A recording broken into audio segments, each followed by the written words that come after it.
Bismillahirrahmanirrahim. Assalamualaikum warahmatullahi wabarakatuh. Alhamdulillah, wassalatu wassalamu ala rasulillah wa ala alihi wa man tabi'ahum bi ihsan ila yaumiddin.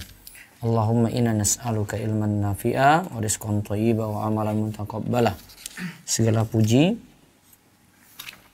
dan syukur kita kepada Allah atas nikmat karunia kita bisa kembali hadir di pagi hari. Yang mudah-mudahan kita bisa mendapatkan berkah dengan waktu pagi ini.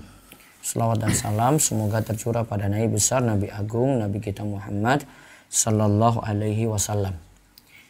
Pemirsa sekalian dan juga rekan-rekan yang menyaksikan langsung di Zoom Khobar Islam Academy. Begitu pula para jamaah yang menyaksikan di YouTube channel Rumaiso TV maupun di Instagram. Begitu pula yang menyaksikan lewat Facebook urmaiso.com. Pada pagi ini kita mulai belajar tafsir. Kenapa kita penting untuk mengkaji ini? Ya, dari pembahasan sebelumnya kita rata-rata mempelajari fikih. Kemudian di pagi ini kita belajar tafsir. Nantinya kita akan mempelajari 4 surat. Hal ini dikarenakan kebutuhannya urgen, penting, karena setiap hari kita akan interaksi dengan Al-Quran, apalagi ketika kita sholat. Ya, saat kita melakukan sholat yang wajib 5 waktu 17 rakaat dalam sehari, tentu kita akan membaca surat Al-Fatihah. Wajib itu rukun dari rukun-rukun sholat yang ada. Kalau dalam mazhab Syafi'i ada 13 rukun sholat, atau mau dijabarkan lagi jadi 17 rukun sholat jika kita keluarkan tumaknina dari 13 tadi. Itu bagian dari rukun. Dan Nabi SAW itu katakan, la sholata liman lam yaqra' bi fatihatil kitab. Tidak ada sholat, artinya sholatnya tidak sah bagi orang yang tidak membaca Al-Fatihah. Nah, kalau ini diulang terus setiap waktunya, atau minimal kita dengarkan imam, begitu juga seringnya kita mengulang pula 3 surat yang kami ini sebut dengan 3 surat favorit, yaitu ada surat Al-Ikhlas, Al-Falaq, An-Nas. Karena rata-rata kita mau sholat wajib, ada juga yang ketika sholat sunnah atau mengingat mungkin singkatnya waktu, akhirnya dia membaca surat 3 surat ini yang disebut dengan surat Al-Mu'awwidzat. Ya. Tentu perlu didalami karena kita ingin sholat kita itu lebih khusyuk, lebih menghayati, lebih konsentrasi, lebih fokus. Tentu jalan yang paling mudah adalah dengan memahami apa yang kita baca. Nah, inilah urgensi atau pentingnya kita menguasai 4 surat. 4 surat ini. Walaupun nanti surat-surat yang lainnya juga penting untuk kita pelajari. Namun kami mengarahkan para jamaah untuk lebih fokus menguasai, mempelajari kitab-kitab ini. Atau surat-surat ini. Mempelajari surat-surat ini. Nah, ada kepentingan di situ. Di samping pelajaran-pelajaran penting bisa kita ambil dari 4 surat tersebut. Dari sisi akidah, tauhid, mendalami nama dan sifat Allah, ya, dari sisi hukum, kemudian kita juga paham kata demi kata dari 4 surat tersebut, ya, tentu yang nantinya itu lebih menambah keimanan dan keyakinan kita kepada Allah Subhanahu wa Ta'ala. Maka sini kami mengajak para jamaah sekalian, ayo kita pelajari surat ini pelan-pelan. Walaupun mungkin sebagian di antara kita ada yang sudah menyaksikan kajian saya langsung karena saya pernah membahas surat Al-Fatihah itu dalam bentuk daurah, atau mungkin menyaksikan di channel Telegram Rumaiso Khataman, yang itu Anda bisa akses lewat, untuk mendaftarkannya bisa lewat website rumaiso.com. Nah, situ selama sebulan Ramadan saya kaji 4 surat ini. Nah, di sini saya mengulang lagi agar lebih mendalami lagi 4 surat tersebut. Nah, bagi Anda yang ingin mendalami lebih jauh, silahkan miliki 2 buku ini ya. Nah, kalau ini kan buku sebelumnya Fikih Bulan Syawal, yang belum punya silahkan miliki. Juga ini yang kita akan bahas secara tuntas, tafsir Jalalain surat Al-Fatihah. Kemudian tafsir Jalalain 3 surat favorit. Yang ini agak lebih tebal, karena 3 surat langsung. Kalau yang ini lebih tipis. Ya, silakan dapati infonya secara lebih lengkap dan harganya di marketplace Rumaiso Store official, ada di Shopee, Tokopedia, Bukalapak maupun Muslim Life Shop. Begitu juga Anda bisa langsung melihat di ruwaifi.store yang ada di Instagram atau rumaiso.store yang ada di Instagram. Bisa lihat juga harganya dan langsung memesan. Bisa juga langsung ke reseller kami atau agen kami yang ada di berbagai kota, sehingga lebih meringankan dari sisi pembiayaan. Nanti bisa klik atau ketik di browser Anda, di Chrome ataupun Safari ataupun browser yang lainnya, mengetik ruwaifi.store _reseller atau ruwaifi.store _agen. Nanti akan langsung merujuk kepada halaman lengkap dengan reseller di berbagai kota maupun agen di berbagai kota. Ya. Nah, sekarang kita langsung mengkaji buku ini. Nah, di sini kami ambil dari tafsir Jalalain. Bisa lihat dulu di halaman Muqaddimah. Di halaman Muqaddimah. Jadi buku yang warna merah ini dulu ya. Di halaman Muqaddimah bisa dibaca, Mas Rudi. Segala puji bagi Allah, salawat dan salam kepada Nabi kita Muhammad, keluarga dan sahabatnya. Ya, terus seorang muslim. Seorang muslim penting sekali memahami Al-Quran. Tugas kita bukan hanya membaca dan menghafalkannya. Al-Quran lebih penting untuk direnungkan sehingga bisa mudah mengamalkan kandungannya. Apalagi yang kita renungkan adalah surat Al-Fatihah, surah yang paling mulia, surah yang wajib dibaca pada setiap rakaat dalam sholat, minimal 17 kali sehari dibaca oleh kita yang sholat. Sangat disayangkan jika surah ini tidak dipahami maknanya hingga detik ini. Nah, karena wajibnya 17 kali setiap sholat kita membaca atau minimal mendengarkan imam. Bagi yang berpendapat bacaan imam itu jadi bacaan untuk makmum. Maka sangat disayangkan sekali jika seringnya diulang tetapi kita nggak paham-paham maksud dari surat tersebut. Terus buku ini berisi bahasan tafsir sederhana yang semoga memudahkan untuk tadabbur surah Al-Fatihah. Kitab tafsir yang sengaja dipilih adalah tafsir Jalalain, buah karya 2 orang, Jalaluddin, yaitu Jalaluddin Al-Mahalli dan Jalaluddin As-Suyuti. Jadi kita ambil sebagai rujukan utama. Ingat, rujukan utama berarti ada rujukan lainnya juga ya. Rujukan utama itu dari tafsir Jalalain. Jalalain itu berarti ada 2 Jalal.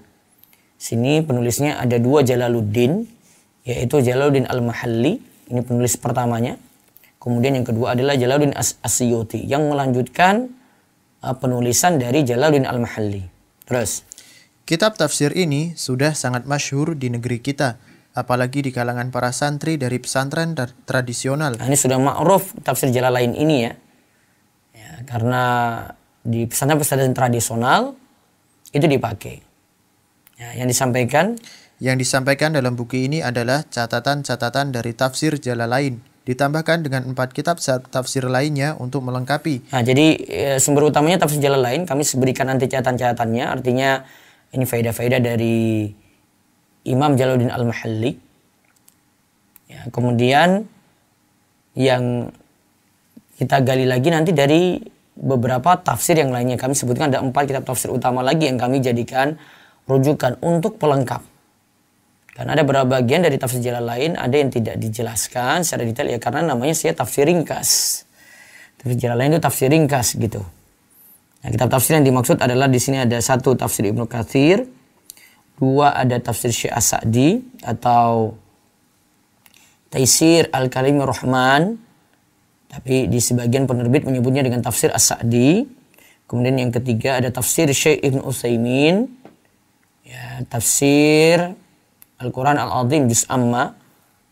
Dan ada tafsir Syekh Mustafa Al-Adawi. Tafsir Syekh Mustafa Al-Adawi. Beliau memiliki buku at-tasil li ta'wili tanzil, yang berisi pembahasan tafsir dengan bentuk tanya jawab. Ya, pembahasan tafsir dengan bentuk tanya jawab. At-tasil li ta'wili tanzil, tafsir surah Al-Baqarah fi su'al wal jawab. Kalau tadi Syekh Ibnu Utsaimin itu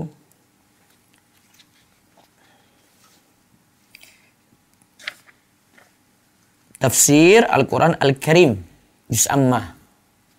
Sedangkan kalau tafsir dari Ibnu Katsir itu tafsir Al-Quran Al-Azim. Kalau tafsir Syekh As-Sa'di kita sudah sebut dengan tafsir As-Sa'di atau Taisir Al-Karimir Rahman. Nah, kita langsung melompat ke pembahasan. Saya langsung ke tadabbur dulu.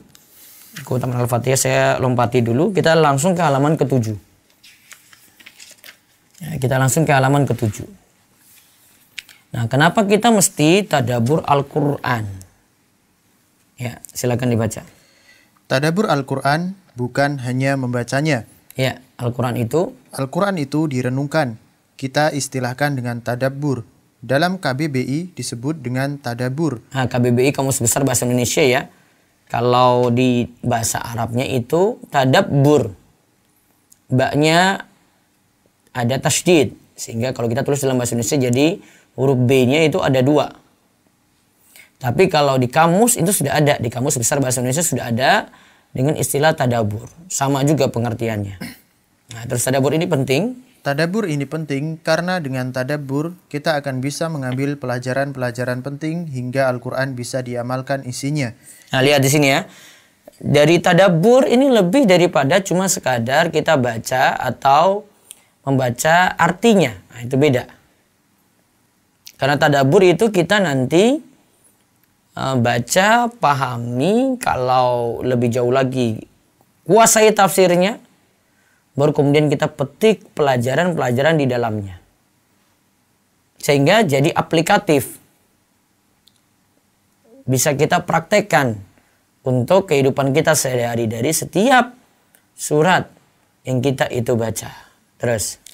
Ini keadaannya berbeda sekali jika kita hanya membaca Al-Quran atau menghafalkannya tanpa memahami arti, memahami tafsirannya hingga tadabbur. Nah, ini keadaannya berbeda sekali. Jika kita hanya membaca Al-Quran, membaca ya. Ini berbeda juga dengan kita itu hanya sekadar menghafal. Kadang menghafal itu juga belum paham makna. Arti saya nggak tahu, dia cuma menghafal saja. Ini berbeda tanpa memahami arti, memahami tafsirannya. Nah, hingga akhirnya tadabbur. Tentu kalau yang menguasai Al-Quran atau mempelajari Al-Quran sampai tadabbur tentu lebih mendapatkan nilai tambahan. Nah, terus berikut adalah ayat-ayat yang mendorong kita untuk tadabbur Al-Quran. Nah, sekarang kita lihat beberapa ayat yang mendorong kita untuk tadabbur Al-Quran. Ayat pertama, surat An-Nisa ayat 82. Afala yatadabbarun Al-Quran? Walau kana min 'indi ghairillahi lawajadu fihi ikhtilafan katsira. Maka apakah mereka tidak memperhatikan Al-Quran?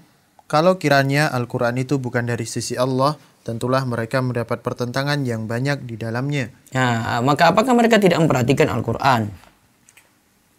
Kalau kiranya Al-Quran itu bukan dari sisi Allah, tentulah mereka mendapat pertentangan yang banyak sekali di dalamnya. Surat An-Nisa ayat 82. Nah, lihat di sini disuruh apa? Tadabbur. Karena dikatakan afala yatadabbarun Al-Quran. Di sini tidak disebut ya membaca. Maka apakah mereka tidak membaca Al-Quran? Tapi disebut apa? Tadabbur. Maka apakah mereka tidak memperhatikan atau mentadaburi Al-Quran? Lihat, makna yang berbeda ya jamaah sekalian. Karena kalau sekadar membaca saja, ya, kita tidak sampai memperhatikan ya. Apalagi kalau kita misalnya baca super cepat gitu, kadang bisa lewat mushaf, kadang bisa lewat HP gitu ya, kita baca super cepat. Kalau mungkin dia sudah punya dasar bahasa Arab, sudah sering buka-buka kitab tafsir, dia lewat ayat ini dia tahu itu, itu mungkin bisa gitu. Tapi kalau rata-rata kita tidak seperti itu. Nah, ini dorongan yang pertama. Ayat yang kedua, kitabun anzalnahu ilaika mubarakun liyadabbaru ayatihi waliyatadzakkara ulul albab. Ini adalah sebuah kitab yang kami turunkan kepadamu penuh dengan berkah supaya mereka memperhatikan ayat-ayatnya dan supaya mendapat pelajaran orang-orang yang mempunyai pikiran. Nah, lihat di sini ya. Ini kitab yang turunkan penuh berkah ya. Al-Quran itu bukan kitab yang seperti karya-karya tulis biasa gitu, bukan. Ini wahyu. Ini wahyu yang Allah turunkan. Di sini penuh dengan berkah. Supaya nanti mereka memperhatikan ayat-ayatnya. Disuruh apa? Liyadabbaru ayati. Disuruh perhatikan ayat. Renungkan itu. Waliyatadzakkara ulul albab. Dan supaya mendapat pelajaran orang-orang yang mempunyai pikiran. Ya, supaya mendapati pelajaran orang-orang yang mempunyai apa? Pikiran. Terus ayat ketiga. Afala yatadabbaruna al-Qur'ana am ala qulubin aqfaluha. Maka apakah mereka tidak memperhatikan Al-Quran ataukah hati mereka terkunci? Nah, apakah mereka tidak memperhatikan Al-Quran ataukah hati mereka itu apa? Terkunci. Surat Muhammad ayat 24. Nah, terus Ibnu Qayyim rahimahullah berkata, memahami Al-Quran dan merenungkannya akan membuahkan iman. Adapun jika Al-Quran cuma sekadar dibaca tanpa ada pemahaman dan perenungan atau tadabbur, itu bisa pula dilakukan oleh orang fajir, ahli maksiat, dan munafik, di samping dilakukan oleh pelaku kebaikan dan orang beriman. Nah, ahli maksiat itu bisa baca, dia bisa perbagus bacaannya. Orang-orang munafik juga demikian. Dilakukan luar biasa itu. Kita mungkin pernah lihat di YouTube, orang baca lagu-lagu kan luar biasa. Walaupun saya pernah dengar sendiri ada yang baca Al-Quran dilakukan luar biasa, namun panjang pendeknya salah itu. Tapi bisa orang seperti itu, dia paham? Enggak. Belum tentu paham tuh. Cuma lakukan saja. Cuma baguskan saja suaranya. Apakah dengan baca itu imannya bertambah? Belum tentu. Ya, karena gimana mau bertambah kalau dia sendiri tidak paham? Maka tadi kan Ibnu Qayyim katakan gini, memahami Al-Quran, lalu merenungkannya. Nah, memahami itu bagaimana coba? Tahu arti dulu kan? Di samping tahu arti, tahu tafsirnya kan? Memahami Al-Quran dan merenungkannya, itu akan membuahkan iman. Ya jelas kalau dia renungkan, ya setiap ayat dia baca pelan-pelan, terus dari si pelan-pelan sini maksudnya dia renungkan lagi artinya ini, artinya itu. Membuahkan iman. Adapun di sini kata Ibnu Qayyim, kalau cuma sekadar dibaca, terus tidak memahami, tidak merenungkan, alias tidak tadabbur kan, ya tadi ahli maksiat pun bisa. Ya sama kita-kita juga yang baca juga bisa gitu. Namun ahli maksiat pun juga bisa, orang-orang munafik juga bisa. Jadi kalau mau lebih mendapatkan nilai sampai menambah iman kita, ya, pahami itu Al-Quran dengan baik dan berusaha untuk renungkan. Sebenarnya kendala apa sih saat ini kalau kita lihat di zaman ini? Kendalanya apa sih sebenarnya? Fasilitas mudah. Ya taruhlah rata-rata kita tidak bisa membeli kitab tafsir. Mau suruh beli tafsir Ibnu Katsir itu 10 jilid jemaah. Itu sebenarnya tafsir Ibnu Katsir yang versi juga sudah diringkas ya, bukan versi lengkapnya secara utuh. Itu penerbit Pustaka Imam Syafi'i kalau tidak salah. Itu 10 jilid tuh. Kita akan lihat, aduh beli seperti mahal nih, sudah mau masuk harga 1 juta nih. 6 digit nih harganya ini. Sudah mikir-mikir itu. Mau beli yang ringkas-ringkas juga dia pikir-pikir lagi gitu. Dia pikir-pikir lagi. Kita terlalu banyak perhitungan ya. Sekarang sudah terbantukan dengan gadget, dengan gawai, dengan HP. Bahkan ada kalau mau website ya. Coba kameranya disorot coba. Kalau website tuh nanti bisa Biasanya saya pakai juga. Ada tafsirweb.com.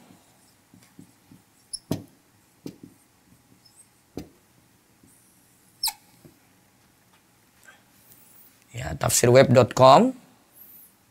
Ini sudah ada ayat.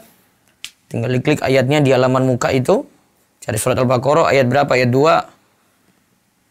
Diklik ayatnya, di dalamnya nanti sudah ada beberapa penjelasan ayat. Masing-masing ayat ada penjelasan dari beberapa kitab tafsir. Ada tafsir Mukhtasar, ada tafsir Al-Muyassar. Kalau tidak salah ada tafsir Sa'di juga. Dan beberapa ulama di situ, sampai ada ulama Indonesia juga di situ. Terbantu, punya paket aja itu di rumah. Anda bisa langsung kaji. Ya, saya biasanya pakai tafsirweb.com. Atau saat ini sudah terbantukan juga dengan aplikasi. Aplikasi ada di Android maupun di ini ya, di Apple ya. Nanti ketik kata di Play Store-nya atau di Apple-nya ayah. Itu dari kata ini nih, ayatun.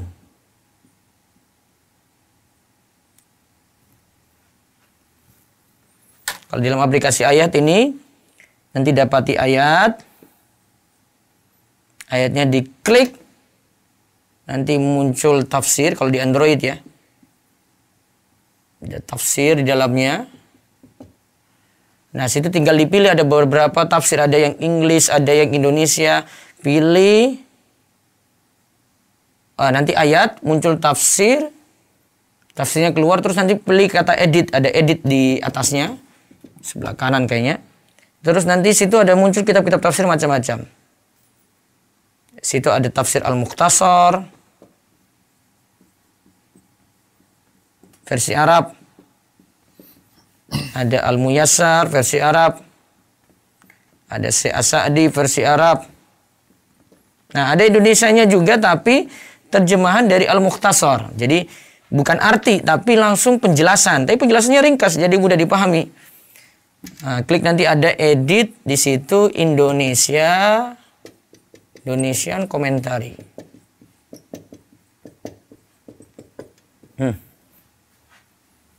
Nah, itu nanti yang muncul itu tafsir Al-Mukhtasar ya, sudah dalam terjemahan. Tafsir Al-Mukhtasar sudah dalam terjemahan. Itu mudah. Jadi itu bukan arti, bukan terjemah tapi langsung tafsir, tapi tafsirnya tafsir ringkas. Yang misalnya Al-Mukhtasar ringkas.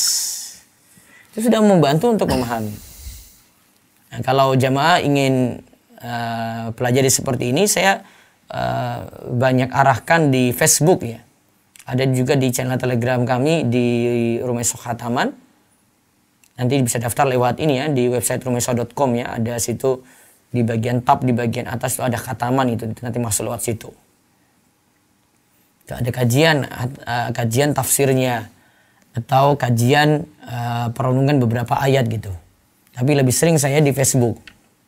Jadi Facebook Muhammad Abdul Twasikal, di follow. Nanti kalau ada ayat-ayat tertentu yang saya pahami, kaji, ya saya sebutkan di situ. Nah, coba nanti ya belajar seperti itu sehingga kita kalau baca itu lebih menambah iman. Dan nanti coba perhatikan ya, kalau ya ini bagus juga kalau cuma sekadar baca, saya seperti kita di bulan Ramadan bisa ada yang 3 kali hatam, 5 kali hatam. Namun coba Anda perhatikan ada Ramadan kira-kira hasilnya apa? Ya hasilnya cuma saya sudah banyak baca. Ya dari sini sudah dapat pahala, iya jelas. Tapi ada yang kurang sebenarnya. Sebenarnya kita bisa berhenti di tiap ayat yang kita ingin pelajari, walaupun tidak semua ayat dalam Al-Quran, kita renungkan satu persatu. Nah, kita kurangnya di situ. Sehingga mungkin orang yang sudah pelajari bahasa Arab, dia akan targetnya berbeda di bulan Ramadan. Dia bukan target selesai baca mungkin. Mungkin dia tidak hatam, tapi dia sudah banyak mengkaji banyak ayat di situ. Atau mungkin dia cuma 1 kali hatam. Tapi banyak ayat yang dia lewati, yang dia itu renungkan. Ini target yang berbeda. Nah sekarang kita pelajari cara tadabbur. Ini jelas oleh Ibnu Qayyim, bagus sekali. Ya. Cara tadabbur, gimana kita cara merenungkan ayat. Ini cuma Ibnu Qayyim beri isyarat pemahaman dari surat Qaf ayat 37. Surat Qaf ayat 37. Coba baca, Ibnu Qayyim rahimahullah menyatakan, apabila engkau ingin memetik manfaat dari Al-Quran, maka fokuskan hatimu saat membaca dan mendengarkannya. Nah di sini ya, jika ingin petik manfaat, disuruh fokus. Fokus saat kapan? Membaca ataupun mendengarkan. Membaca berarti kita baca sendiri. Mendengarkan berarti ada misalnya imam-imam baca, terus ayat ini nih apa maksudnya ya, itu kita dengar. Atau ada orang lain baca, kita dengar. Atau ada ustadz baca di depan, kita dengar, kemudian kita renungkan itu. Disuruh apa? Fokus dulu. Oh ini saya sudah lagi baca ini ya, ada misalnya di aplikasi ayat itu cuma diklik ayatnya juga kita bisa dengarkan murotal untuk ayat tersebut. Bahkan bisa memilih imam yang baca gitu, Sesudais atau Sesuraim atau beberapa yang Anda favoriti untuk dengar bacaannya ada di situ. Nah di sini suruh fokus dulu, fokus. Ya terus. Pasang baik-baik telingamu dan posisikanlah diri seperti orang yang diajak bicara langsung oleh zat yang menfirmankannya. Berarti kita seperti lagi dengar Allah bicara langsung. Ya. Jadi jangan cuma sekadar kita merasa baca saja, tapi baca terus kita tahu kalau oh ini Allah ingatkan kita langsung nih. Itu berbeda itu perasaannya itu. Beda cara fokusnya di situ. Terus Al-Quran ini makin sempurna pengaruhnya bergantung pada faktor pemberi pengaruh yang efektif, tempat yang kondusif, terpenuhinya syarat, terwujudnya pengaruh, dan ketiadaan faktor yang menghalanginya. Nah lihat di sini beberapa hal untuk memudahkan kita tadabbur disebutkan oleh Ibnu Qayyim. Ada faktor pemberi pengaruh, 1. Ada tempat yang kondusif, 2. Ada situ terpenuhinya syarat dan terwujudnya pengaruh, 3. Dan ada situ ketiadaan faktor yang menghalangi, 4. Ada 4 di sini. 4 hal ini disebutkan dalam semua ini telah terkandung dalam firman Allah surat Qaf ayat 37 yang kami sebutkan tadi. Inna fi dzalika la dzikra liman kana lahu qalbun aw alqas sam'a wa huwa syahid. Sesungguhnya pada yang demikian itu benar-benar terdapat peringatan bagi orang-orang yang mempunyai hati atau yang menggunakan pendengarannya sedang dia menyaksikannya. Nah, sesungguhnya pada yang demikian itu benar-benar terdapat peringatan bagi orang-orang yang mempunyai hati. Lihat ya, ada peringatan 1, orang yang punya hati 2. Ini syaratnya ya untuk tadabbur ya. Ada yang punya hati 2, terus yang ketiga itu menggunakan pendengaran, jadi pasang telinga benar-benar untuk fokus. Dia terpenuhi syarat terwujudnya pengaruh. Kemudian wahuwa syahid, benar-benar menyaksikan, yaitu hilangkan gangguan-gangguan yang menghalangi. Lebih rincinya Ibnu Qayyim jelaskan berikut ini. Dari awal surah Qaf hingga ayat ke-37 ini namanya faktor pemberi pengaruh. Karena surat Qaf ini nanti di akhir-akhir ayat dari surat Qaf ya. Dari ayat pertama Qaf wal Qur'anil Majid. Sampai nanti inna fi dzalika la dzikra liman kana lahu qalbun aw alqasam aw wa syahid. Ya, ini dari awal itu sudah berikan pelajaran. Nah, itu namanya faktor pengaruh. Terus firman Allah. Firman-Nya, bagi orang yang punya hati, berarti hati yang hidup. Ini representasi dari tempat yang hidup. Nah, tadi kan sudah ada faktor pengaruh. Kemudian syarat yang kedua adalah bagi orang yang punya hati. Nah, ini namanya tempat yang dibutuhkan. Ketika ayat itu dibaca, ya, maka ada tempat yang siap menerima. Maka hatinya harus hidup. Ini sebagaimana disebutkan dalam surat Yasin. Ini bagi yang hafal surat Yasin ini, nanti perhatikan ayat 70 dari surat Yasin. Bahwasanya Al-Quran itu untuk hati yang hidup. Liyunzira man kana hayya wa yahiqqal qawlu 'alal kafirin. Supaya dia Muhammad memberi peringatan kepada orang-orang yang hidup hatinya dan supaya pastilah ketetapan azab terhadap orang-orang kafir. Nah, supaya dia Muhammad memberi peringatan kepada orang-orang yang hidup hatinya. Al-Quran untuk orang yang hidup hatinya, orang yang tidak hidup hatinya, orang yang hatinya itu mati. Sulit tuh Al-Quran masuk. Termasuk juga orang yang hatinya sakit. Ya. Ada penghalang juga untuk Al-Quran itu masuk. Dan supaya pastilah ketetapan azab terhadap orang-orang kafir. Terus firman Allah. Firman-Nya atau yang menggunakan pendengarannya. Maksudnya mengarahkan pendengarannya dan memasang indera dengarnya pada apa yang diucapkan padanya. Ini namanya syarat terwujudnya pengaruh. Nah, ini syarat terwujudnya pengaruh. Jadi pasang telinga, mengarahkan pendengaran dan memasang indera gitu. Panca indera ikut hadir. Kalau dia baca Al-Quran, matanya hadir situ. Dia tidak lihat kanan kiri begini sambil baca, enggak. Fokus tuh lihat ayat. Sambil dengarkan, telinganya juga siap untuk mendengarkan. Hatinya hadir ketika itu.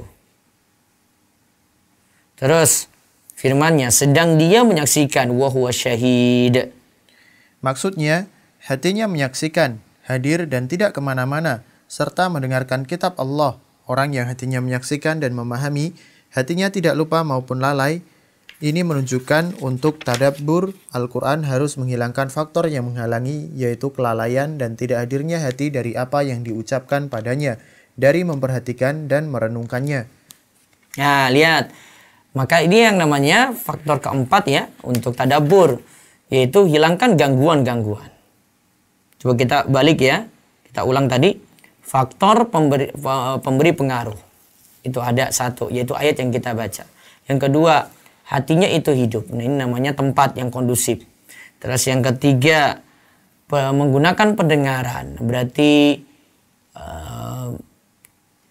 terpenuhi syarat terwujudnya pengaruh. Kemudian yang keempat, sedang dia menyaksikannya. Berarti faktor-faktor gangguan itu dihilangkan. Terus bila ada faktor pengaruh yaitu Al-Quran, tempat yang kondusif yaitu hati yang hidup, syarat juga terpenuhi yaitu mendengarkan dengan saksama. Faktor penghalang tidak ada yaitu kelalaian dan memahami maksud ucapan dan berpaling pada sesuatu yang lain. Niscaya muncul pengaruh, yaitu kemampuan mengambil manfaat dan mengambil peringatan. Nah, Ibnu Qayyim katakan, bila faktor-faktor tadi, ada 4 tadi. Ya. Ada pengaruh, yaitu faktor pengaruh, yaitu Al-Quran. Al-Qurannya ada, Al-Qurannya dibaca. 1. Tempat kondisi hatinya siap, hatinya hidup. Terus yang ketiga, syarat juga terpenuhi, yaitu mendengarkan dengan saksama, fokus dia. Kemudian yang keempat, gangguan-gangguan itu hilang. Maka kata Ibnu Qayyim, maka nanti bisa mengambil manfaat dan mengambil peringatan. Di situ bisa mengambil manfaat dan mengambil peringatan. Ringkasnya, langkah untuk tadabbur Al-Quran ada 4. Langkah untuk tadabbur Al-Quran ada 4. 1. Ada ayat yang dibaca. Ada ayat yang dibaca yang namanya faktor pengaruh. Faktor pemberi pengaruh. Terus yang kedua, hati kita hidup. Hati kita hidup. Ini namanya tempat yang kondusif. Yang ketiga, mendengarkan dengan seksama. Mendengarkan dengan seksama, yaitu al-qasam'a, pasang pendengaran tadi.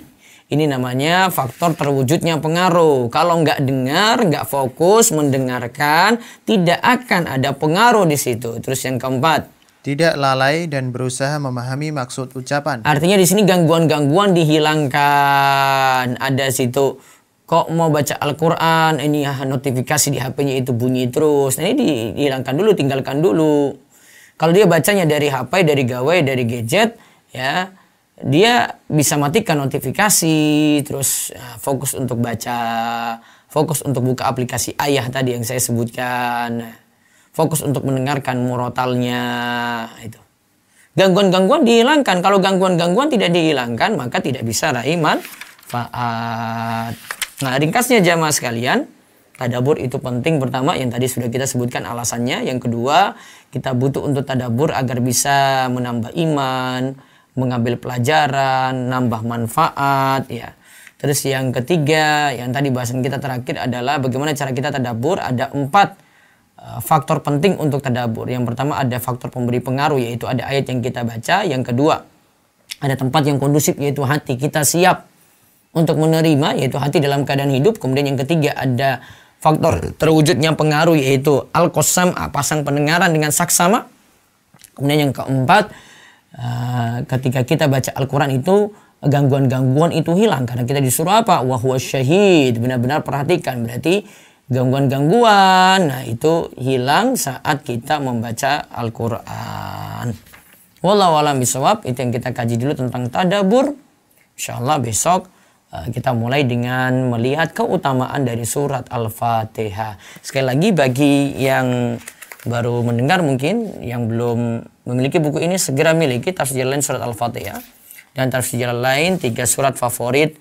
Ya, silakan miliki lewat marketplace Rumaiso Store atau di ruwaifi.store 0852 00171222 atau bisa lewat reseller dan berbagai agen kami di setiap kota.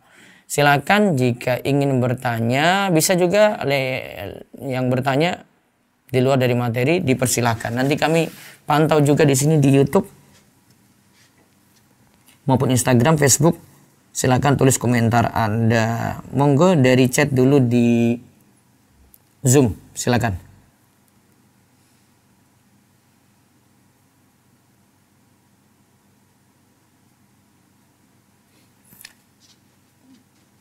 Silakan admin mungkin open mic.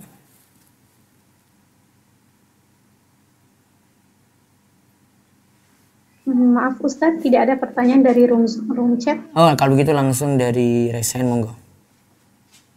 Silakan Ummu Yasmin.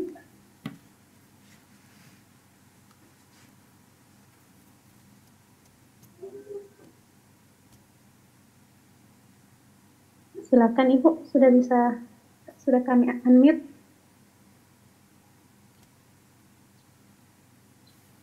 Assalamualaikum warahmatullahi wabarakatuh, Ustaz. Ya, waalaikumsalam warahmatullahi wabarakatuh. Ustaz, apakah pahala yang kita peroleh dalam membaca Al-Quran itu berpengaruh dari fokus atau tidaknya kita dalam membaca Al-Quran? Jelas, Bu. Orang makin fokus, makin paham, tentu pahalanya lebih besar dong. Daripada banyak huruf yang dibaca, Bu. Makanya kan para sahabat itu mereka pelajari itu 10 ayat. Sedikit-sedikit mereka pelajari, Bu. Mungkin dibanding dengan kita mungkin lebih banyak kalau baca gitu. Kalau para sahabat mereka berhenti sedikit ayat, terus pahami dulu, terus lanjut ke ayat yang lainnya lagi gitu. Karena yang lebih penting itu mengamalkannya, bukan membaca. Kalau membaca tapi tidak dipraktekkan ya sama saja gitu. Berarti tidak usah mengejar khatamnya, Ustaz. Kalau ini saya nilai dari tergantung orang ya, Bu ya. Tergantung orang sebenarnya. Kalau Ibu mau hatamkan, monggo silakan. Itu tidak masalah. Tapi kadang kita tidak merasa cukup dengan sekadar hatam gitu. Kalau saya sendiri yang sudah bisa pelajari tafsir, saya tidak akan berhenti cuma sekadar baca, Bu. Gitu. Mungkin ubah target gitu ya. Baca, iya. Saya target 1 juz saja deh, 1 hari gitu ya. Terus ada ayat saya pilih-pilih baca artinya sekaligus tafsirnya. Pilih-pilih saja, nggak semuanya, Bu. Pasti nanti ada ayat-ayat yang berkesan di kita gitu. Karena baca ini, oh ternyata ini toh cara memahami ayat ini ya. Coba praktekkan seperti itu, Bu. Sehingga dari 1 juz yang dibaca itu ada beberapa ayat yang kita sudah petik pelajarannya. Nggak rugi jadi baca tadi. Itu Ummu Yasmin. Baik, Ustaz. Yang kedua. Ustaz. Ya, sebentar ya. Yang kedua silakan. Maaf, di Yang kedua, ya. Yang kedua, bagaimana caranya Ustadz agar anak terikat dengan Al-Quran dan ibadah-ibadah lainnya? Misalnya tidak harus disuruh orang tua gitu. Sebenarnya banyak faktor, Bu. Masalah pendidikan itu banyak faktor. Mungkin faktor di orang kota beda juga dengan orang desa gitu. Orang kota mungkin masih bisa individualis, artinya sendiri-sendiri gitu ya. Ini rumah saya, ini rumah tetangga, rumah ini nggak mesti saling mengajak gitu ya. Maka mungkin anak bisa dididik langsung oleh orang tua, fokus untuk didik anak, tidak terpengaruh dia dengan lingkungan gitu. Nah, ini mungkin bisa lebih konsen. Tapi mungkin ada lingkungan yang, atau ada tempat, ada perumahan atau tempat tinggal yang pengaruh dengan lingkungan. Ya, pengaruh dengan lingkungan. Anak-anak bisa ikut memperhatikan Al-Quran kalau teman-temannya juga perhatikan. Gampangnya gini, anak-anak bisa ikut ngaji atau ikut pelajaran-pelajaran agama kalau lingkungannya juga ikut demikian. Kalau teman-temannya nggak mau ngaji, dia juga nggak gitu. Berarti dia cari lingkungan, pertama caranya adalah dia cari lingkungan yang baik. Kalau tidak, orang tua membentuk lingkungan teman-temannya yang baik. Gitu. Jadi dia bentuk, orang tua yang bentuk lingkungannya. Kamu teman sama ini, sama ini, sama ini. Kalau atau orang tuanya ini jadi guru, jadi ustadznya, ya sudah, anak-anak ini dikumpulkan bersama dengan anak-anaknya. Jadi semuanya diajarkan sekaligus. Jadi tipe menghadapinya beda-beda, Bu. Tergantung kondisi anak ya. Dia ini senangnya bagaimana, belajarnya dengan siapa, bisa fokus sendiri enggak, atau dia mesti bareng teman-teman. Nah, itu berbeda. Gitu ya. Misalnya Ustadz dia di sekolah memang sekolahnya sekolah Islami, biasa menghafal Al-Quran. Maksud saya kalau di rumah itu apa yang harus kita lakukan agar anak itu kadang-kadang dia tahu setelah sholat maghrib itu langsung ambil Al-Quran. Nah kadang-kadang ada saatnya dia lalai begitu Ustadz. Gitu juga. Ada anak berarti ada anak yang berarti bisa mandiri, Bu. Ada anak yang mesti diingatkan. Jadi gak apa-apa diingatkan terus. Anak butuh seperti itu juga. Bahkan antara adik dan kakak itu ada yang bisa mandiri, ada yang tidak gitu. Berarti perlakukan berbeda, Bu, di situ. Gak bisa samakan semua, Bu. Dan ibu jangan samakan dengan anak tetangga gitu. Oh itu dia langsung bisa baca Al-Quran gitu ya. Sadar sendiri dia. Ya belum tentu ke anak kita sama, Bu. Beda-beda. Karakternya beda-beda. Jangan disamakan. Dan jangan paksakan anak harus sama dengan anak orang gitu. Dengan anak tetangga. Jangan seperti itu, Bu. Iya, Ustaz. Iya. Sampai umur berapa, Ustaz? Kira-kira batas anak itu benar-benar masih harus kita ingatkan dalam... Selama anak itu masih ada dalam tanggung jawab ibu. Baik, Ustaz. Iya. Satu lagi boleh, Ustaz? Iya, terakhir ya, Bu ya. Silakan. Halo. Dibacakan via chat terlebih dahulu. Ya baik, ya cukup tadi ya. Bisa chat ya, silakan Om. Nah, Ustaz. Bismillah. Bismillah. Assalamualaikum, Ustaz. Waalaikumsalam warahmatullahi wabarakatuh. Bagaimana mengatasi kecemasan dan depresi akibat dari penyakit, Ustaz? Depresi akibat dari penyakit ya. Nah, Ustaz. Cari solusi. Coba banyak-banyak dekat dengan Al-Quran dan berdoa kepada Allah. Dan minta nasihat dari orang-orang soleh. Nah, kiat-kiat ini coba dilakukan. Wallahu a'lam. Masih ada chat lagi? Silakan. Ya ada, Ustaz. Baik, langsung ke Raisen lagi Om. Masih ada di chat, silakan kalau baca ya. Masih ada, Ustaz. Bismillah, Ustaz. Ayah saya seorang pensiunan PNS dan memberi uang kepada saya sebagian yang diperoleh dari koperasi simpan pinjam karena sebelumnya pernah menjadi anggota. Uang yang diperoleh dari gabungan uang pensiun per bulanan yang dipotong dari gaji setiap bulan dan ada tambahannya. Apakah saya boleh memanfaatkan uang tersebut, Ustaz? Yang tidak boleh dimanfaatkan kalau diketahui itu dana riba saja. Kalau yang lainnya selama itu halal boleh dimanfaatkan. Ya, berikutnya lagi silakan. Ustadz mau tanya, kalau menyimak kajian tafsir seperti ini sama seperti mentadaburi Al-Quran, dan mau tanya di luar tema, kalau kita beli rumah cash tapi punya rumah masih KPR, hukumnya bagaimana, Ustadz? Yang pertama tadi, tadabur yang paling bagus ikut kajian tafsir. Ya, kalau memang tidak bisa mandiri sendiri, kajian tadabur yang paling bagus atau tadabur Al-Quran yang paling bagus adalah ikut kajian tafsir. Karena Ustadz akan membantu untuk memahamkan, memberikan pemahaman dari ayat-ayat yang dipelajari. Nah, tadi terus yang kedua tadi beli rumah cash terus?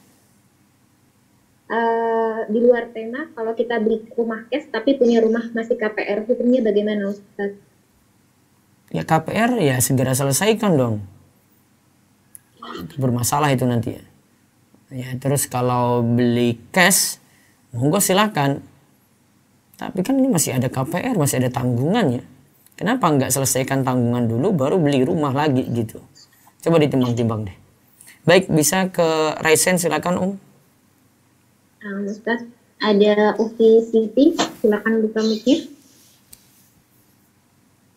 Assalamualaikum Ustadz. Ya, waalaikumsalam warahmatullahi wabarakatuh. Ingin bertanya di luar tema Ustadz. Ya.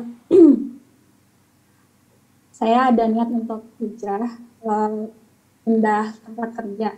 Sekarang tuh saya bekerja di sekolah yang belum menjalankan sunnah Rasul seperti itu Ustadz. Jadi saya masih berhubungan dengan musik, masih berhubungan dengan menggambar makhluk berjawa seperti itu. Kemudian yang membuat saya galau itu ketika saya berniat untuk resign, itu godaannya sangat banyak gitu Ustaz. Mulai dari kepikiran untuk saya harus pindah ke sekolah yang mana gitu. Kemudian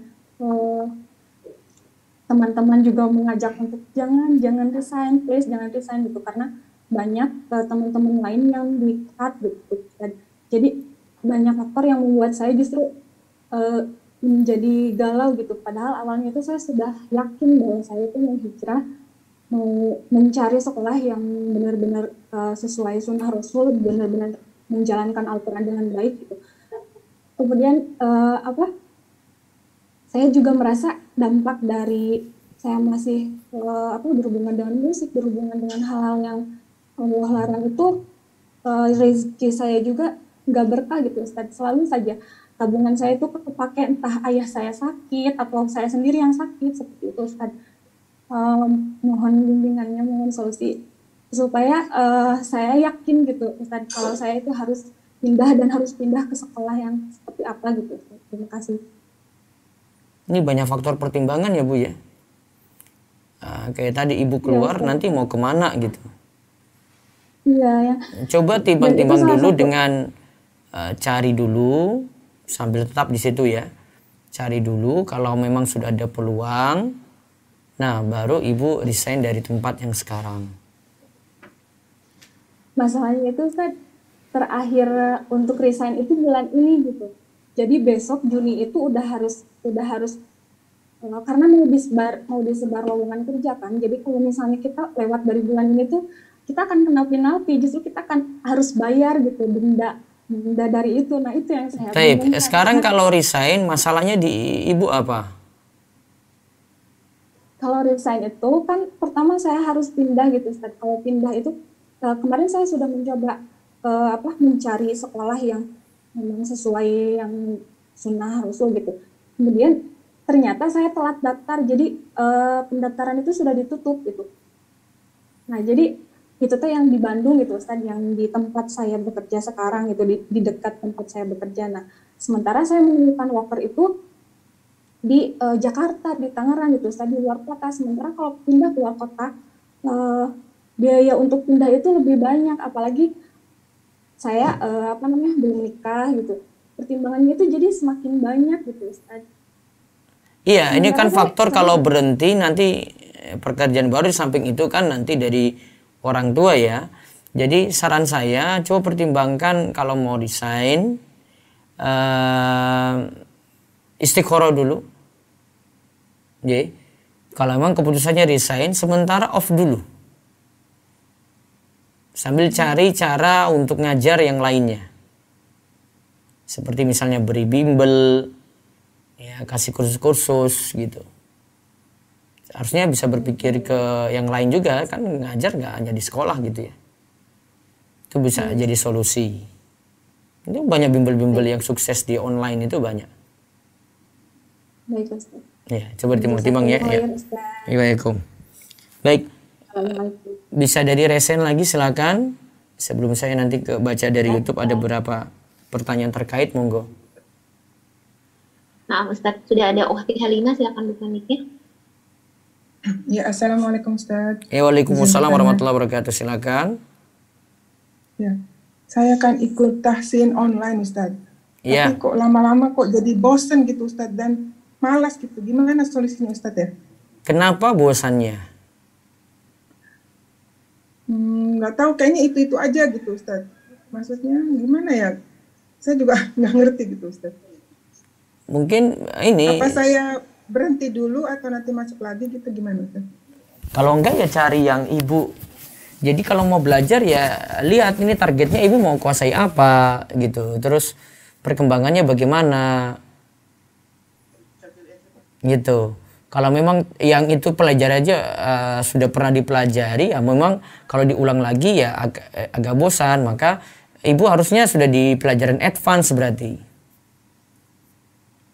Yang lebih daripada itu. Jadi solusinya gimana? Cari yang lain ya Ustaz? Bisa cari yang lain. Oh ya, baik Ustaz. Satu lagi Ustaz. Iya. Maaf, saya belum paham Ustaz bagaimana cara mengkodok sholat witir Ustaz. Misalnya dan niatnya apa ya? Berarti malam tidak sholat witir gitu. Iya. Berarti pagi harinya kan malam misalnya 3 rakaat ya witirnya ya. Maka pagi harinya berarti kodok dengan niatan sholat duha aja langsung. Oh, pertama niatnya duha. Duha untuk ganti sholat witirnya tadi. Oh, maksudnya disatukan gitu ya, duha sama witir. Niatan dua saja dengan maksud untuk kodok witirnya dijadikan genap. Kalau 3 berarti dijadikan 4. Oh, jadi itu duha. Terus kalau kita mau sholat duha Ustaz? Ya tambah lagi silakan. Itu sudah diganti duha. Duha itu untuk ganti witir. Sebagaimana Abu Hurairah disuruh oleh Nabi SAW itu untuk karena tidak bisa sholat malam, dia ganti dengan sholat duha itu. Jadi niatan pertamanya apa? Witir. Duha. Witir sudah nggak bisa lagi Bu, kodok. Jadi kodok tapi dengan niatan duha. Tapi ada niatan witir juga gitu ya tadi. Pengganti witir. Witir nggak lagi Bu. Duha. Oh, makanya itu saya nggak ngerti gitu kok. Jadi diganti duha maksudnya. Iya. Ya, enggak gitu. Witir nggak bisa lagi. Oh, iya. Nggak, maksudnya kan ada kata bilang kodok witir. Iya kodok witir, cuma namanya kodok witir tapi langsung dengan niatan duha saja. Duha. Oh begitu, baik Ustaz. Ya. Maaf saya kurang paham. Ya, terima kasih Ustaz. Assalamualaikum warahmatullahi wabarakatuh. Assalamualaikum warahmatullahi wabarakatuh. Baik, sebentar, ini ada pertanyaan terkait dengan tema tadi. Ustaz, bagaimana dengan program ini One Day One Juz? Kan kita kejar target 1 hari 1 juz. Ya silakan ya. Dan karena kita mengejar target tadi, maka kita belum maksimal untuk mempelajari terjemahannya. Ya sudah dapat kebaikan di situ, tapi kalau mau nilai lebih, ya kaji tafsirnya lebih bagus. Kalau ini lagi ada pertanyaan dari para Dewi, kita sedang mengejar hataman lalu diselingi dengan mendengar surat lewat HP sambil duduk, apakah masuk dalam hataman? Ya kalau yang surat yang dibaca itu dipahami, ya bisa masuk dalam hataman juga. Terus dari Citra Prima Karya, Ustadz ketika menghafal Quran, bolehkah melanjutkan ke juz berikutnya padahal juz sebelumnya belum lancar? Belum ini menghafal ya bagusnya hatamkan dan memang benar-benar mungkin untuk juz itu dulu gitu. Jangan cepat-cepat ya. Kalau cepat-cepat yang sudah dihafal nanti malah lupa. Ini dari Jinan. Lebih utama mana tadabbur Al-Quran atau mengikuti kajian tematik Ustadz? Kadang saking semangatnya, kadang agak pusing juga membagi.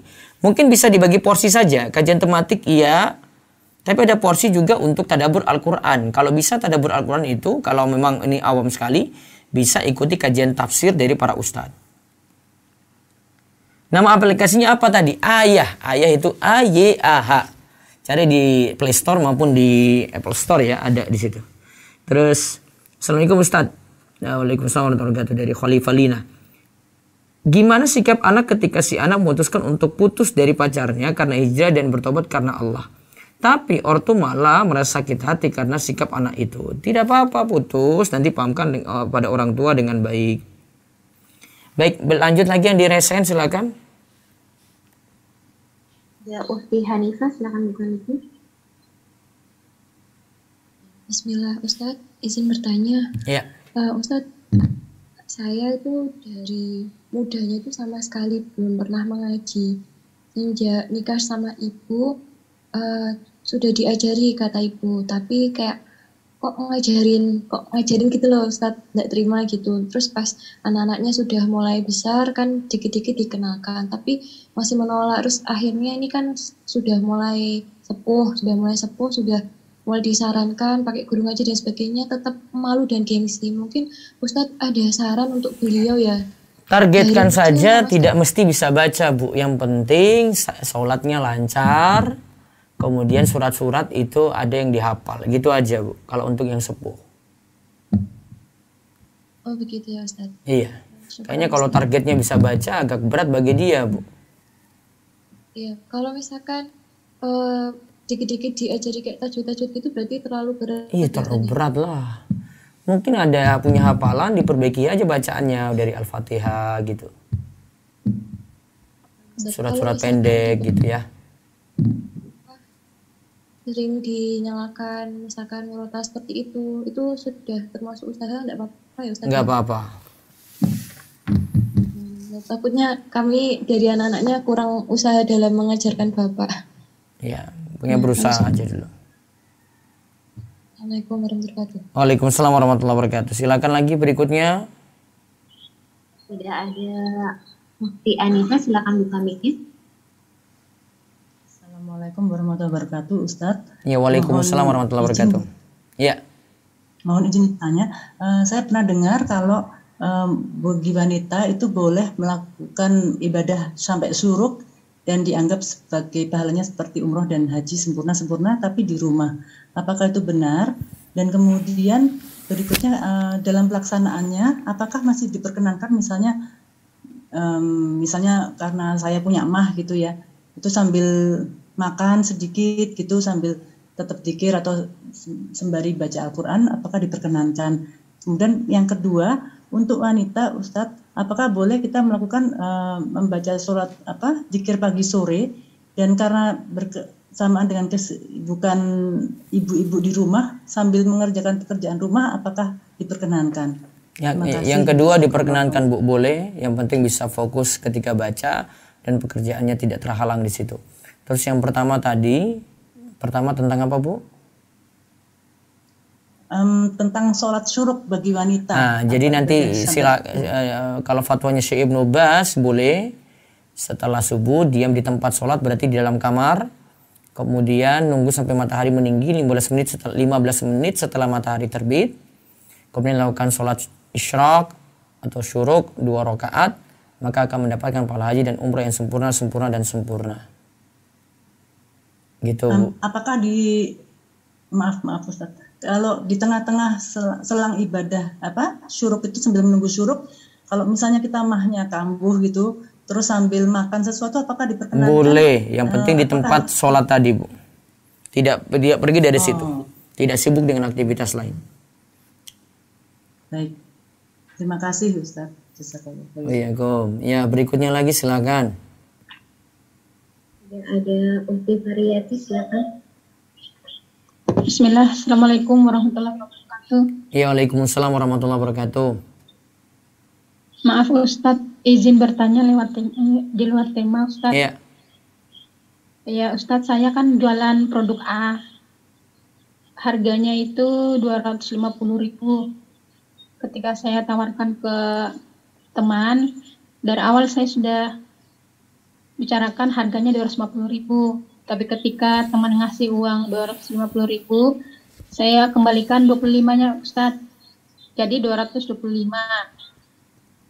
Niatnya itu untuk bersedekah Ustadz yang 25 itu. Tapi ketika teman yang lain beli, saya dari awal sudah katakan 250.000. Tapi saya ngasihnya 230. Gimana hukumnya itu Ustadz? Hak ibu yang menjual boleh. Oh boleh Ustadz ya? Boleh. Oh ya, syukran Ustadz. Ya, berikutnya lagi silakan. Masih sisa 2 ya. 3 ya, silakan.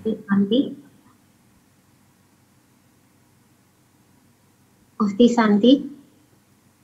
Assalamualaikum Ustaz. Waalaikumsalam warahmatullahi wabarakatuh. Izin bertanya Ustaz. Kalau kemarin itu Ramadan kita targetnya alhamdulillah gitu mencapai target dalam tilawah itu Ustaz, dalam hataman. Nah, sekarang ini kan kalau udah Syawal ini agak futur gitu ya Ustaz. Jadi kita nggak terlalu ngejar misalkan sehari 2 juz gitu. Nggak apa-apa kan Ustaz ya? Ya minimal 1 hari 1 juz saja Bu. Terus dalam memahami ayat-ayat gitu Ustaz, kadang kita baca nih, tapi nggak terlalu paham gitu. Tapi apa kita lanjut mendingan dengar Ustaz aja deh sekalian gitu. Ya, mendingan dengar Ustaz aja Bu. Satu lagi Ustaz di luar tema. Iya. Kalau manfaatkan ini yang kalau di minimarket kan suka ada ketika kita mencapai 50.000 misalkan pembelanjaan, Ibu boleh tebus yang ini dengan harga ini, itu boleh tidak Ustaz? Masih boleh. Terus kalau misalkan kalau kita beli voucher dapat gratis ini, boleh tidak Ustaz? Voucher untuk apa? Voucher ini kuota.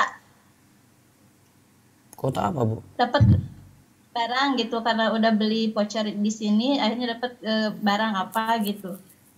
Dirinci dulu Bu, kalau enggak jadi gor itu. Voucher 100, ambil barang terserah. Gimana maksudnya? Voucher 100, terus dapat misalkan minyak 1 liter gitu Ustaz. Ya, voucher 100 harus dapat barang 100 juga Bu. Jadi itu masih ini ya, ragu-ragu Ustaz ya? Pokoknya voucher sekian, dapat barang sekian gitu. Tidak boleh untung-untungan, tidak boleh voucher 100 beli sesukanya gitu. Detik ini juga, nggak bisa. Harus dibatasi juga. Voucher 100 ya dapat barang yang jumlahnya harganya 100. Oh, Ustaz satu lagi, saya kan mau ikut yang kulwap yang apa tuh, yang Bulughul Maram, tapi kemarin itu karena udah tergabung ke Telegramnya, apa nggak usah daftar lagi yang lewat WhatsApp itu Ustaz? Nanti lewat Telegram bisa, lewat Telegram penerbit Rumah Iso. Materinya langsung Iya, ada di Telegram juga. Oh iya, makasih Ustaz. Assalamualaikum. Waalaikumsalam warahmatullahi wabarakatuh. Baik, masih 2 lagi, silakan Asobro Jamil. Assalamualaikum Pak Ustadz. Waalaikumsalam warahmatullahi wabarakatuh. Apaan mau bertanya Pak Ustadz? Kadang suka ada nasihat gitu ya dari seorang gitu ya. Kalau ingin kita memperbaiki hidup, maka kita harus membaca surat Al-Waqiah setiap hari, sholawat pada Nabi 100 kali, sholat duha, sholat sunat. Itu apakah benar ada sunnahnya gitu Pak Ustadz? Kalau mau ditinggalkan lebih baik Pak, karena butuh dalil untuk amalkan seperti itu. Oh gitu, berarti itu bid'ah gitu Pak Ustadz ya? Jadi ganti dengan amalan yang sesuai tuntunan saja Pak. Iya baik ya. Baik. Terima kasih Pak Ustadz. Syukran wa jazakallahu khair. Oh ya, berikutnya terakhir silakan dari Rahmawati Akbar. Rahmawati. Assalamualaikum Ustadz. Waalaikumsalam warahmatullahi wabarakatuh. Mau tanya Ustadz, ya. Kalau dulu saya baca Qur'annya belum sesuai tajwidnya, itu sekarang baru belajar tajwidnya, itu berapa pahala nggak Ustadz ya? Sesuai kemampuan Bu. Sekarang perbaiki saja. Ya bisa jadi yang dulu juga terima. Sekarang punya perbaiki jadi lebih baik. Oke, makasih Ustadz. Assalamualaikum. Assalamualaikum. Baik, kami ingatkan lagi, segera miliki ini ya. Buku Tafsir Jalalain 3 surat favorit, Tafsir Jalalain surat Al-Fatihah. Karena ini kita pakai untuk kajian pagi terus sampai selesai 2 buku ini. Dan insya Allah kalau ini sudah selesai nanti ada bahasan lainnya lagi tentang muamalat. Ya, jadi bagian pagi saya usahakan jaga rutin terus ya. Walaupun mungkin beberapa kajian nanti saya sudah bisa secara luring dengan tetap memperhatikan protokoler kesehatan ya, seperti kajian-kajian di Jogja yang mungkin nggak bisa itu yang di luar kota, sehingga yang kajian pagi ini saya tetap jaga rutin Jadi pantau terus, yang belum subscribe di channel Romeso TV bisa subscribe. Kemudian yang belum mengikuti sebelumnya, ingat saja setiap pagi jam 5:30 sampai 6:30, insya Allah kita rutin istiqomah untuk kajian pagi, terus belajar tafsir, nanti ganti fikih muamalat, tema-tema yang lainnya. Dan nanti insya Allah akan terus dipandu dengan buku-buku yang kami susun. Demikian kami cukupkan. Ya, mudah-mudahan sehat semuanya, panjang umur, dan Allah berkahi dalam ilmu dan amal, dan terus istiqomah. Subhanakallahumma bihamdika, asyhadu an la ilaha illa anta, astaghfiruka wa atubu ilaik. Assalamualaikum warahmatullahi wabarakatuh.